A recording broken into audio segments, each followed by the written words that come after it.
الرحمن الرحیم۔ محترم طلباء و طالبات، اساتذہ اکرام، پرنسپل صاحبان، مرد و خواتین اور تمام سٹیک ہولڈرز جو فیڈرل بورڈ سے متعلقین ہیں، ان کو ہم خوش آمدید کہتے ہیں۔ آج کے اس ویڈیو کا مقصد فیڈرل بورڈ میں آنے والے امتحان میں کلاس 9 اور کلاس 10 میں جو بچے اور بچیاں امتحان دے رہے ہیں ان کی گائیڈنس کے حوالے سے یہ پیغام ان کو پہنچانا مقصود ہے۔ یہ اس وقت سبجیکٹ ہم میتھمیٹکس کی بات کریں گے۔ آپ کو علم میں ہے کہ 2022 سے فیڈرل بورڈ نے SLO بیسڈ اور ای مارکنگ کا سسٹم شروع کیا ہے، تو اس حوالے سے جو ہم نے آسانیاں لائے ہیں، بہتری لائے ہیں 2022 کی نسبت، جو سہولتیں 2023 میں بچوں اور بچیوں کو ملیں گی اس کو آپ سے شیئر کرنا چاہتے ہیں تاکہ بچے مطمئن بھی ہو اور ان کے لیے غلطی کا امکان نہ رہے۔ میتھمیٹکس جس طرح آپ لوگ جانتے ہیں کہ 9th اور 10th کلاس میں یہ 75 نمبر کا پیپر ہوتا ہے 75 مارکس کا، جس کے اندر 20% یعنی 75 میں سے 15 نمبر کا آبجیکٹو ٹائپ ہوتا ہے، MCQs ٹائپ۔ MCQs کا تو آسان طریقہ ہے کہ الگ پیپر دیا جاتا ہے اور اس میں ABCD جو بھی آپشن فل کر کے وہ بچوں سے وصول کیا جاتا ہے اور پھر سبجیکٹوں کا جو پارٹ ہے وہ ای شیٹ پر حل کیا جاتا ہے۔ تو ہم نے آپ کو 2022 اور 2023 کے ای شیٹ میں جو تھوڑا فرق آیا ہے، جو آسانی ہم لائے ہیں، وہ بچوں سے شیئر کرنا چاہتے ہیں۔ 2022 میں جو ای شیٹ تھی میتھمیٹکس کی، اس میں یہ تھا کہ سارا سوال نمبر وائز دیے گئے تھے، یعنی اس کا جو ایریا تھا، ہر ایریا میں ہر سوال کے پارٹ کا نمبر لکھا ہوا تھا اور بچے اور بچیاں باؤنڈ تھی کہ اس سوال کا جواب اسی جگہ پر لکھے۔ اس طرح ہمیں دیکھنے کو ملا کہ کچھ 1-2%، 2%، 3%، کہیں تھوڑا کم کہیں زیادہ بچوں نے غلطیاں کی کہ جو پارٹ نمبر اس پہ ای شیٹ پہ لکھا ہوا تھا، بچوں نے یا بچیوں نے اس میں سے غلط پارٹ کر دیا۔ یعنی پارٹ شارٹ کوشچن میں فرض کرے 9 کوشچن کرنے ہوتے ہیں، تو 9 کوشچن میں جو پہلا پارٹ تو پہلی جگہ پہ کرنا تھا، اب ایک بچے کو دوسرا پارٹ فرض کرے اچھا آ رہا تھا، وہ اس پہ کلیئر تھا، تو اس نے دوسرا پارٹ پہلی جگہ پہ کر لیا۔ تو اس میں یہ تھا کہ چونکہ اس سسٹم کے ذریعے مارکنگ ہوتی تھی اور ہوتی ہے، تو ہر جگہ ڈیفائن تھا کہ یہ جگہ اس سوال کے لیے ہے۔ تو جب غلط جگہ پہ سوال ہو جاتا تھا تو وہ پھر سسٹم کے لیے مارکنگ کرنا مشکل تھا، اور اس میں ایگزامینر کے بس کی بات بھی نہیں تھی، اور کسی فیڈرل بورڈ کا جو اپلیکیشن تھا اس کے لیے بھی صحیح مارکنگ کرنا مشکل تھا۔ تو وہ الگ ہو کے اس کی بورڈ کے پاس یہی حل تھا کہ مینول مارکنگ کی جائے، اور مینول مارکنگ ہم نے کی بھی ہے، کافی ہزاروں لاکھوں کے حساب سے سوالات کی مینول مارکنگ کی ہے۔ لیکن مینول مارکنگ بہرحال ایک ٹائم کنزیومنگ پروسیس ہے جس میں ٹائم بھی لگتا ہے، اور دوسرا اصل مسئلہ یہ ہے کہ اس صورت میں پھر پوری کاپی ایک ایگزامینر کے پاس چلی جاتی ہے، جو ہم نہیں چاہتے۔ بورڈ یہ چاہتا ہے کہ بورڈ کوشچن پیپر کے اندر جتنے سوالات ہوں اتنے ایگزامینر اس کی مارکنگ میں حصہ لے سکیں۔ اگر 15 سوال ہے تو 15 مختلف ایگزامینر اس کو مارک کریں، تو اس میں بچے کو نقصان نہیں ہوتا۔ کسی ایگزامینر کی سختی یا بیجا نرمی نہ کسی کو بیجا فائدہ دے سکتی ہے اور نہ اس کو نقصان مل جاتا ہے۔ تو یہ اس کے ذریعے ایک مارکنگ میں اسٹینڈرڈائزیشن آئی ہے۔ تو اس مسئلے کو ہم نے 2022 کے بعد جب امتحان ہوا تو ہم پورے ٹریننگ کے حوالے سے پورے ملک میں ہم 1.5 سال سے تعلیمی اداروں میں جا رہے ہیں، اور فیڈرل بورڈ کا جو دائرہ کار ہے وہ پورا ملک ہے اور فارن کے کنٹریز بھی ہے۔ تو ہر طرف جب ہم جاتے تھے تو ٹیچر سے ملتے تھے یا بچوں سے ملتے تھے، تو یہ ایک مسئلہ ان سب کا تھا کہ یہ جو ہم سے غلطی ہوئی ہے، اور پھر ہم بچے پریشان بھی ہوتے تھے کہ ہم نے غلطی کر دی، پتہ نہیں ہمارا کیا بنے گا۔ تو بورڈ نے تو پچھلے سال ایکوموڈیٹ کیا، لیکن پھر بھی ظاہر ہے کہ ٹائم لگا، اور مارکنگ میں شاید اس طرح کی جب پوری کاپی ایک ایگزامینر مارک کرتا ہے تو وہ اسٹینڈرڈ نہیں ہوتا جو ہم چاہتے ہیں۔ تو بورڈ کو بھی یہ خیال تھا کہ یہ بچوں کا یہ مسئلہ حل کرنا چاہیے، اور بچوں کی بڑی ڈیمانڈ تھی، یہ ایک کامن ڈیمانڈ تھی جو ہر طرف سے ہمیں آ رہی تھی۔ تو فیڈرل بورڈ نے اپنے آئی ٹی ٹیم کے ساتھ سیٹنگ کی، ہمارے چیئرمین صاحب نے اس پہ بڑے ایفرٹس کیے، آئی ٹی ٹیم والوں کو گائیڈ کیا، ان کو بٹایا اور ان کو فیسیلیٹیٹ کیا اور ان کو اسٹرینتھن کیا، اور آئی ٹی ٹیم کی مہربانی سے، اللہ کے فضل و کرم سے یہ ممکن ہوا۔ اور اس دفعہ 2023 میں جو 2022 میں آسانی نہیں تھی، اور 2023 کے 9th 10th اور 11th 12th سارے امتحانوں میں وہ سہولت مل جائے گی۔ فی الحال ہمارا فوکس 9th 10th کا ہے۔ تو 9th 10th میں یہ ہے کہ اب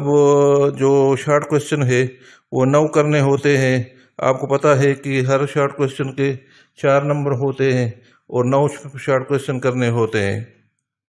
تو ابھی بھی 9 سوال آپ کریں گے، کل جو ہوتے ہیں وہ 14 ہوتے ہیں، 14 میں سے 9 کرنے ہیں۔ لیکن جگہ جو دی گئی ہے اس میں سوال نمبر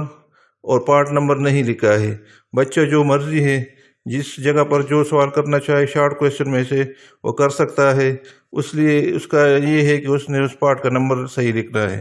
اور اگر جواب اس نے لکھ دیا اور پارٹ نمبر غلط بھی لکھا ہے تو دوبارہ اس کو کاٹ کے صحیح بھی کر سکتا ہے، اور اس سے اس کے مارکنگ پہ اثر نہیں پڑے گا۔ یہ آگے تھوڑا سا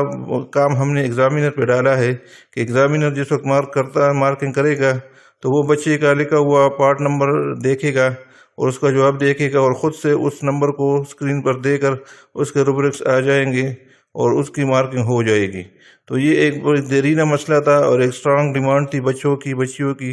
تو جہاں جب ہم نے کر دیا اور ہم اس کو شیئر کر رہے اسٹوڈنٹ سے، تو اسٹوڈنٹ کے چہروں پہ خوشی کی لہر دوڑ جاتی ہے کہ یہ ہمارا بڑا مسئلہ حل ہو گیا۔ تو یہ آپ ذہن میں رکھ لیں کہ فیڈرل بورڈ نے اس مسئلے کو حل کیا ہے، اور شارٹ کویسچن میں جو آنسر ای شیٹ ہے اس میں ہر شارٹ کویسچن کے لیے پورا پیج دیا گیا ہے۔ یعنی اگر 9 شارٹ کویسچن کرنے ہیں تو 9 پیجز دیے گئے ہیں، اور ہر پیج پر پورا شارٹ کویسچن کرنا ہے۔ اگر ایک شارٹ کویسچن آپ نے آدھے پیج پہ کر لیا تو اس کا باقی آدھا پیج خالی چھوڑ دیں اور اگلا شارٹ کویسچن اگلے پیج پر کریں۔ یعنی ایک پیج ایک شارٹ کویسچن کے لیے اس کے جواب کے لیے ضروری ہے، اور اس میں اگر کسی کو یہ شک ہو کہ یہ کم ہے تو درمیان میں لائن کھینچ کر وہ دونوں سائڈ استعمال کر سکتا ہے، اوپر سے نیچے آ کے پھر اوپر سے جا کے رائٹ سائڈ کو استعمال کر سکتا ہے۔ اور ہمارے جو پیپر سیٹر ہے ان کا یہ کہنا ہے کہ یہ مور دین انف ہے جگہ، صرف بچوں کو یہ ہے کہ ٹو دا پوائنٹ لکھنا چاہیے، غیر ضروری چیزیں نہیں لکھنی چاہیے اور غیر ضروری عمل نہیں کرنا چاہیے، تو اس سے کوئی پریشانی نہیں ہوگی۔ اور بال پوائنٹ کو استعمال کرنا چاہیے، مارکر استعمال نہ کرے، اس لیے مارکر زیادہ جگہ لیتی ہے اور لائنیں بچے چھوڑ دیتے ہیں، تو کسی لائن کو چھوڑے نہیں اور بال پوائنٹ کو استعمال کرے، بلیک یا بلیو بال پوائنٹ کو، تو انشاءاللہ آپ کو پوری جگہ مل جائے گی، کوئی مسئلہ نہیں ہوگا۔ ایک ڈیمانڈ یہ آتی ہے کہ رف عمل میتھس میں کرنا ہوتا ہے، تو رف عمل کے لیے ہم نے اس ای شیٹ کے اینڈ پہ ایک پیج دیا ہے، وہ ایک پیج جو ہے وہ رف عمل کے لیے ہے، اس میں آپ رف عمل پینسل سے بھی کر سکتے ہیں، بال پوائنٹ سے بھی کر سکتے ہیں۔ ویسے ہمارے خیال یہ ہے کہ پینسل سے کریں، تو اگر آپ کو دوبارہ بھی کرنا پڑے تو اس کو اریز کر کے دوبارہ بھی اس جگہ کو استعمال کر سکتے ہیں۔ تو یہ اس طرح شارٹ کویسچن کے حوالے سے تھا۔ شارٹ کویسچن کے بعد جو اگلا سیکشن سی ہے اس میں لانگ کویسچن ہے، اور لانگ کویسچن میں کل 5 سوالات میں سے 3 کرنے ہوتے ہیں، 3 کی جگہ دی گئی ہے۔ تو ہر سوال کے ایک جیسے نمبر ہے، 8 نمبر ہے، تو 8 نمبروں کے لیے ہر سوال کے جواب کے لیے 2 پیجز دیے گئے ہیں۔ جس طرح شارٹ کویسچن میں 4 نمبروں کے لیے 1 پیج دیا گیا تھا، تو لانگ کویسچن میں 8 نمبروں کے لیے 2 پیج دیے گئے ہیں۔ تو 3 سوال چونکہ آپ نے کرنے ہیں تو 2 پیجز جمع 2 پیجز جمع 2 پیجز، تو یہ 6 پیجز آپ کو دیے گئے ہیں 3 سوالوں کے لیے، اور آپ نے ایک سوال کو 2 پیجز کے اندر کرنا ہے۔ اگر فرض کرے آپ نے ایک پیج کے اندر پورا سوال کر دیا 8 نمبروں کا، تو اس سوال کا دوسرا پیج خالی چھوڑنا ہے، اس لیے کہ وہ اس پہلے سوال کا حصہ ہے، پہلے سوال کے جواب کے لیے وہ مختص ہے، اس میں آپ نے اگلا سوال شروع نہیں کرنا، یہ ذہن میں رکھ لیں۔ ہر سوال کے جواب کے لیے 2 پیجز ہیں، اس 2 پیجز میں آپ آدھا پیج استعمال کریں یا 1.5 کریں یا 1 کریں، لیکن جو دوسرا سوال ہوگا اس کے بعد والے تیسرے پیج پہ آپ نے اس کو کرنا ہوگا۔ اس طریقے سے آپ جب 3 سوال کریں گے تو یہ 6 پیجز آپ استعمال کریں گے۔ اور اینڈ پہ گراف پیپر کا بھی ایڈ کیا گیا ہے، اگر کہیں ضرورت پڑے کسی سوال میں گراف آیا ہو تو وہ گراف بھی آپ اسی جگہ پر اسی سوال کا نمبر لکھ کے اور اس کا گراف ڈرا کر سکتے ہیں۔ الگ سے گراف پیپر آپ کو لینے کی ڈیمانڈ کرنے کی ضرورت نہیں ہوگی، گراف پیپر آپ کی ای شیٹ کا حصہ ہے۔ اور جس طرح میں نے بتایا کہ آخری پیج جو ہے رف عمل کے لیے ہے، تو رف عمل کرنے کا بھی آپ کے پاس موقع مل جائے گا۔ اور یہ بعض اوقات بچے کہتے ہیں کہ ہمیں MCQs جو آبجیکٹو ٹائپ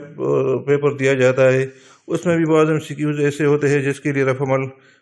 کرنا پڑتا ہے اور اس کے لیے رفع عمل کا کاغذ چاہیے۔ تو اس سلسلے میں ہم سپرڈنٹ صاحبان کو یہ ہدایت دیں گے کہ وہ جس وقت MCQ کا پیپر تقسیم کرتے ہیں ہال کے اندر، اس وقت ای شیٹ بھی تقسیم کریں، تاکہ MCQs والے پیپر کا بھی اگر رفع عمل کرنا ہو تو ای شیٹ اس کے ہاتھ میں ہو، اور اس ای شیٹ پر رفع عمل کے لیے جو آخری پیج ہے وہ بچے اور بچیاں اس کو رفع عمل کے لیے استعمال کر سکتی ہیں۔ تو اس کے نتیجے میں بچوں کا کام آسان ہو جائے گا، اور بچے کوشش کریں کہ ٹو دا پوائنٹ لے کے غیر ضروری چیزیں نہ لکھیں۔ میتھمیٹکس میں ویسے بھی غیر ضروری چیزیں نہیں ہونی چاہیے،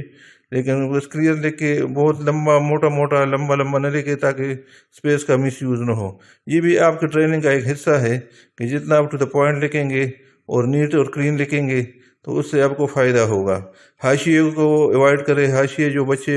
بچیاں رائٹ سے اور لیفٹ سے بناتی ہے اس سے اسپیس ضائع ہوتا ہے، تو اس کے نتیجے میں آپ کو پورا جگہ پوری مل جائے گی۔ اور انشاءاللہ یہ ایگزامینر کے لیے بھی ہماری ہدایت ہے کہ ایک سوال کے جواب میں اگر کچھ اسٹیپ اس کے ٹھیک ہو اور کچھ غلط ہو تو وہ پورا کاٹے نہیں، اس میں جتنا حصہ اس کا ٹھیک ہے اس کو بچی کو نمبر ملنے چاہیے۔ پہلے کی طرح نہیں ہے کہ فرض کا جواب غلط آیا تو کاٹ دیا سارا سوال۔ جتنے اس نے سٹارٹ ٹھیک لیا ہے، پروسیسنگ ٹھیک کی ہے، ایک جگہ پر غلط ہوا ہے تو جس جگہ سے غلط ہوا ہے اس کا ریشو جتنا بنتا ہے اتنے نمبر اس سے کاٹے جائے۔ جتنا حصہ اس نے ٹھیک کیا ہے اس کا ویٹیج بچے اور بچی کو ملنا چاہیے۔ یہ ہمارے ایگزامینر کے لیے ہدایات ہم دیتے رہتے ہیں۔ یہ بھی جو ایگزامینر سن رہا ہو اور جو کل مارکنگ میں شامل ہونا چاہتا ہو اس کے لیے یہ ہدایت ہے کہ بچوں کو اتنا ہی اس کے نمبر کاٹے جائے جتنا وہ جسٹیفائیڈ ہے۔ کسی ایک جواب کے غلط ہونے پر یا ایک اندر ایک پلس مائنس کے غلط ہونے پر پوری طرح سزا نہ دے بچے کو، جتنا اس کا حق بنتا ہے اتنا حق اس کو ملنا چاہیے۔ تو یہ اسرو کے برکات ہیں کہ اسرو میں بچے کے کنسیپٹس کو دیکھا جاتا ہے اور بچے کے ذہن میں جو آئیڈیاز ہے، جو اس کے کنسیپٹس ہے، جو اس کا ویژن ہے وہ ریفلیکٹ ہوگا جوابات کے اندر، تو اس کے نتیجے میں اس کو مارکس ملیں گے، اور اس کے مارکس میں انشاءاللہ کمی نہیں کی جائے گی۔ بورڈ خواہ نمبر نہیں کاٹتا۔ جہاں پر ایگزامینر کے جو بھی رول ہے پروفیشنلی انداز میں ہم ان کو ٹرین کرتے ہیں اور ان کو بتاتے ہیں کہ بچوں کو اس کے حق ملنے چاہیے، اور رٹا کے نظام کو ڈسکریج کر کے لوگوں کو کریٹیو بنانا چاہیے، تاکہ آپ لوگ جو ہے بچے کل کے معمار ہیں، تو کل آپ اپنے ذہن سے خود سوچیں، خود اپنے مسائل حل کریں، اور جب آپ اپنے مسائل حل کریں گے اور سوچیں گے تو اس ملک کے لیے بھلا ہوگا اور ہم سب کے لیے خوشحالی کا دور آئے گا۔ تو امید ہے کہ آپ سینٹرل بورڈ کی پالیسی کو فالو کریں گے، اور اس پالیسی کو فالو کرنے میں آپ کا اپنا بھلا ہے، اس قوم کا بھلا ہے، اس ملک کا بھلا ہے، اور آپ مستقبل کے ایک کریٹیو لوگ بن جائیں گے اور مستقبل کے ایکیڈمک لیڈرز بن جائیں گے۔ تو یہی ہمارا آپ کے لیے پیغام ہے۔ امید ہے آپ اس پر عمل کریں گے اور اس کے مطابق امتحان کے لیے تیاری کریں گے۔ بہت بہت شکریہ۔